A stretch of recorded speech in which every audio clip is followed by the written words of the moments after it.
좋아요, 구독. 미국 시장 전일 대부분 지금 상승하면서 좋게 좀 마감을 했습니다. 다우 같은 경우는 지금 약상승 마감을 했지만 지금 12거래일 연속 지금 상승을 하는 모습이 나왔고요. 나스닥 같은 경우도 조금은 강력하게 상승이 나왔고 S&P 500도 상승 흐름 잘 유지하면서 마감을 했습니다. 자, 추가적으로 지금 그동안 굉장히 부진했던 중국의 경기 부양 기대감이 추가적으로 나오는 상황입니다. 따라서 유가 같은 경우도 조금씩 점진적으로 상승하는 모습이 나오고 있다, 이렇게 좀 말씀을 드릴 수가 있겠습니다. 그리고 엔비디아 또한 최근에 고점 논란이 있었지만 상생형 AI 이슈 관련 이야기가 나오면서 필라델피아 반도체 지수가 가장 강력하게 좀 상승하는 흐름이 나왔다라고 좀 정리를 해볼 수가 있겠습니다. 그러면서 3대 지수가 일제히 지금 상승을 마감을 했는 상황인데, 일단은 7월 달 미국 소비자 신뢰 지수가요, 117이 나왔습니다. 2021년 7월 달 이후에 최고치를 기록했다, 이렇게 좀 말씀을 드릴 수가 있겠습니다. 지금 대부분의 이러한 지표들이 나오는 것을 보면 이 소위 말하는 전문가들이 예상한 예상치를 웃도는 모습이 나오고 있습니다. 그러면서 시장에 대한 기대감을 조금 불어넣고 있지 않을까, 이렇게 좀 판단을 해볼 수가 있겠고요. 일단은 기준금리 결정 이슈가 있고, 그리고 구글의 알파벳 그리고 마이크로소프트가 실적을 발표했죠. 예상치보다 상회하는 모습이 나왔습니다. 그러면서 흐름이 좋고 있고, S&P 500 지수에서 소재, 그리고 기술, 통신, 에너지, 유틸리티 관련주 전반적으로 시장을 주도하는 섹터들이 상승을 했고요. 부동산, 금융, 그리고 임의소비재, 산업 관련주는 조금 하락하면서 마감을 했다, 이렇게 좀 정리를 해볼 수가 있겠습니다. 네, 최근에 이제 소비자 심리 지수 이런 것도 발표가 국내도 되고 이제 미국도 되고 그러는데, 우리도 보니까 말이죠, 국내적으로 그 물가가 조금씩 내려가니까 소비자 심리들이 조금 호전됐다, 그런 뉴스가 좀 나온 것 같은데 좀 좋게 받아들여야 될 것 같고요. 자, 그다음 쪽 IMF 관련해 가지고 세계 경제 성장률 약간 올렸죠? 네, 그렇습니다. 지금 IMF가 올해 세계 성장률을 3% 가까이 지금 전망을 하고 있다, 이러면서 4월 달에 발표했던 것보다 지금 소폭 상향하면서 이렇게 좀 긍정적인 메시지가 나온 상황입니다. 일단은 지난 4월에는 0.2%, 지난 4월보다 0.2% 상향을 시켰거든요.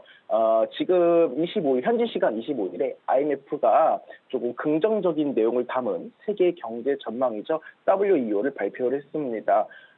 지난 4월 기준 이 WEO에서 발표한 올해 세계 경제 성장률 전망치 2.8%였는데, 지금 2023년 기준, 올해 기준이죠. 이 선진국 성장률 기준으로는 전망치로는 1.5%로 지금 상향을 시켰고요. 신흥 그리고 개발도상국 성장률 전망치는 4%로 지금 상향한 상황입니다. 내년도 세계 경제 성장률 전망치도 3%로 지금 지난 4월과 비슷한 결과를 지금 발표를 했고요. 그러면서도 선진국과 그리고 성장률 전망치 개도국 그 차례대로 지금 계속해서 상향하는 모습이 나오고 있다, 말씀을 드릴 수가 있겠습니다. 여기에 관한 평가 자료를 보니까 지금 팬데믹도 마찬가지고, 그리고 그동안 글로벌 시장의 불안감을 좀 지속적으로 야기해왔던 러시아와 우크라이나의 관련 이런 침공으로부터 지금 세계 경제가 단계적으로 점차 회복하고 있다라고 평가를 하고 있다라고 합니다. 하지만 지금 단기적인 이러한 진전의 징후를 부인할 수는 없다라고 합니다. 그러면서도 이렇게 긍정적인 소식만 낸 게 아니라 약간은 우려를 표하는 모습도 동시에 나오는 흐름이 나왔습니다.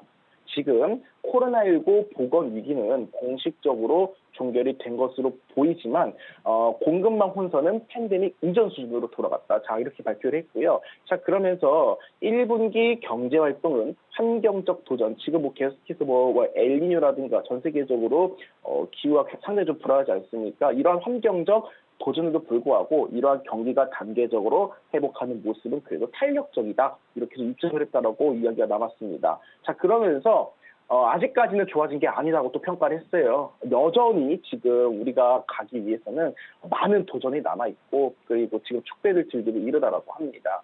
이번 전망치가 실질적으로 2022년 그 팬데믹이 우리 엔데믹으로 전환되는 과정에서 발표했던 그때 당시 경제 성장률 전망치가 3.5%였거든요. 그거보다는 지금 이 하향한 수치임을 강조를 하면서 약간 좀 경계감을 표했다. 이렇게 좀 말씀을 드릴 수가 있겠습니다.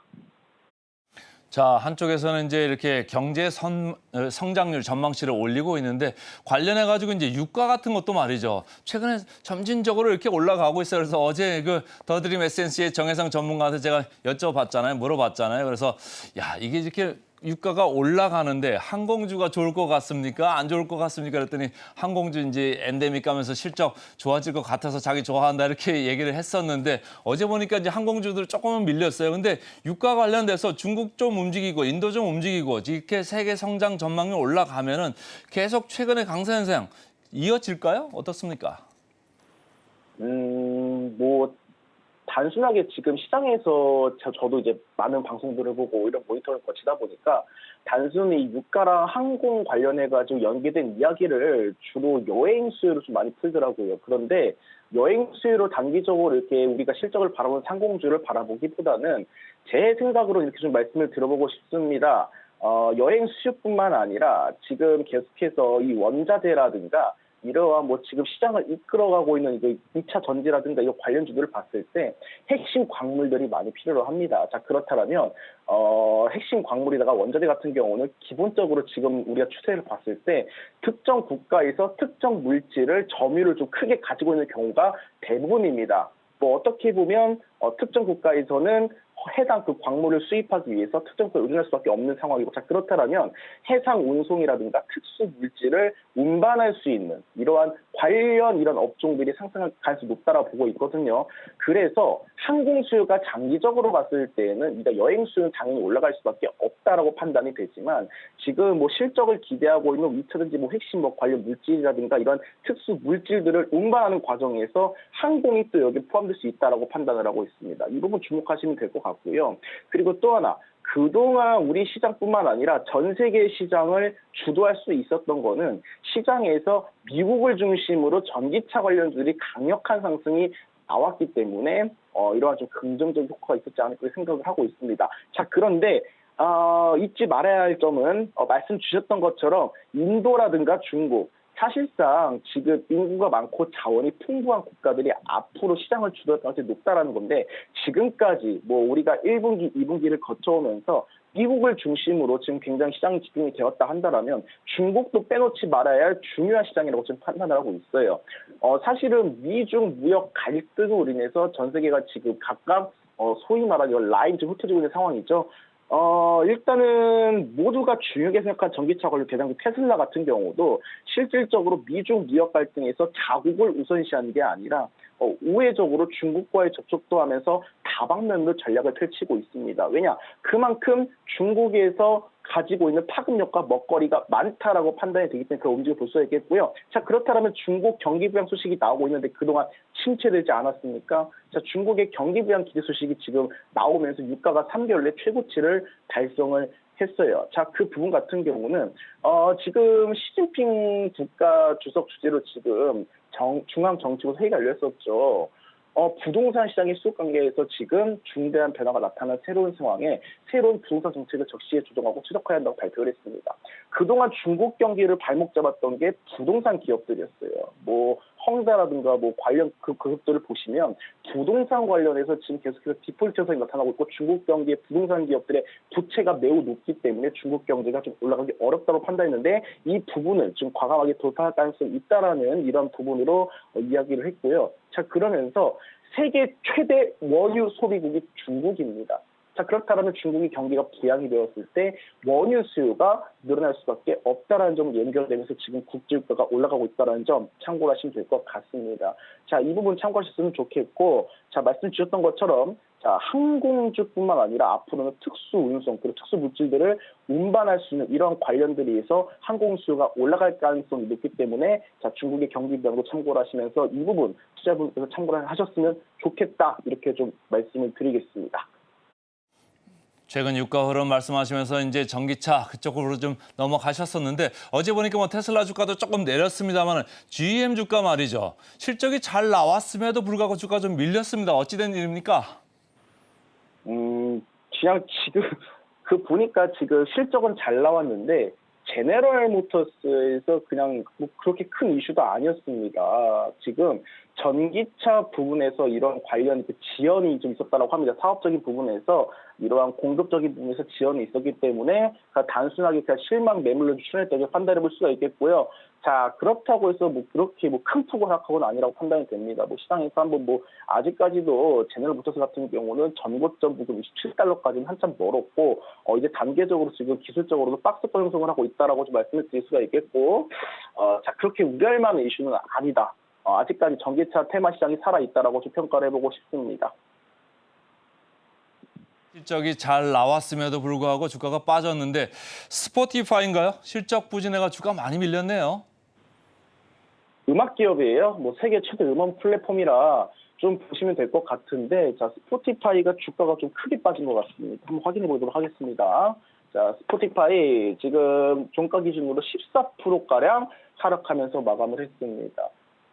일단은 일전에 넷플릭스 기억나실 겁니다. 넷플릭스가 한번 주가가 크게 빠진 적이 있었죠. 바로 요 구간 개파락이 나오면서 크게 아주 그냥 하락했던 적이 있었는데, 자, 비슷한 재료가 나왔습니다. 바로 가격 인상이에요.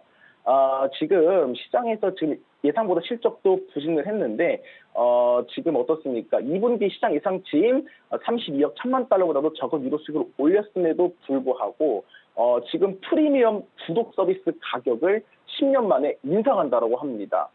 자, 그렇다면 소비자 입장에서 어떻게 보면 그동안 많은 기업들 스포티파이뿐만 아니라 넷플릭스, 뭐 디즈니 그동안 펼쳤던 전략이 저가 경쟁을 좀 진행을 해가지고 시장에서 점유율을 확보하는 목적이 있었습니다. 당연히 소비자 입장에서는 이 저가 경쟁에 맞춰져 있다 보니까 그 해당 상품 활용할 수밖에 없었는데 많은 이러한 기업들의 전략이죠. 저가 경쟁으로 점유율 확보한 다음 구독자가 많이 확보되면 가격을 인상하는 전략을 펼치고 있습니다. 자, 그런데 넷플릭스에서 스포티파이를 이런 관점으로 봤을 때 저가 경쟁에 지금 어떻게 보면 참여했던 그 유저들이 급격하게 가격을 인상하면서 여기에 대한 거부감 그리고 부담감이 실질적으로 같이 함께 나타나고 있습니다. 따라서 스포티파이가 앞으로 주목해볼 부분은 자, 가격을 인상했습니다. 프리미엄 구독 서비스 가격을 인상을 했는데 이 가격을 인상한 만큼 이 플랫폼 안에서 좀 다채롭고 얼마나 신선한 컨텐츠로 대중들에게 다가서면서 어떠한 사업 전개가 펼쳐지면서 만족도를 줄지 이제는 여기에 좀 주목해볼 필요가 있다. 여기에 따라서 이 전략에 따라서 앞으로의 주가가 상승할지 하락할지 우리가 조금 예상을 해볼 수 있겠다. 이렇게 좀 평가를 해볼 수가 있겠습니다.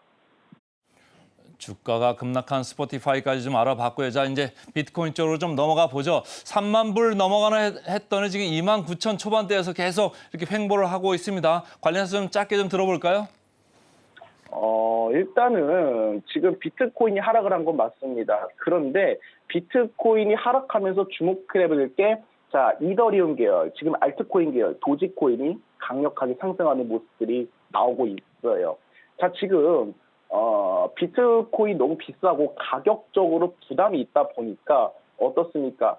투자자들 입장에서 갑자기 알트코인으로 투자세가 몰리고 있어요. 이 소식을 좀 살펴봐야 될 것 같습니다.